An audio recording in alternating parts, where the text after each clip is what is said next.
काय येते? थंड, एकदम थंड. एक बरंय. किंवा फक्त एक नजर टाकून फोन बाजूला ठेवणं. बरोबर. आणि आपल्याला वाटतं, अरे यार, याला यातली गंमतच कळली नाही. इथे ही म्हण अगदी चपखल बसते. पण स्त्रोत यावर काय अधिक भाष्य करतो? केवळ रसिकतेचा अभाव म्हणायचा का याला? स्त्रोत याला थोडा खोलवर नेतो.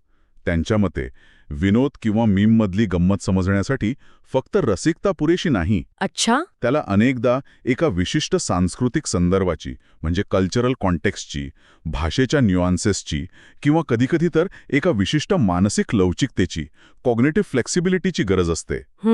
जर समोरच्या व्यक्तीकडे यापैकी काही नसेल तर त्याला तो विनोद सपाट वाटू शकतो. म्हणजे इथे फक्त चव कळली नाही असं नाही, तर ती चव घेण्यासाठी लागणारे टेस्ट बर्ड्स म्हणजे आवश्यक संदर्भ आणि विचार करण्याची पद्धत ते विकसित झालेले नाहीत असं म्हणता येईल. वा, हा विचार खूपच इंटरेस्टिंग आहे.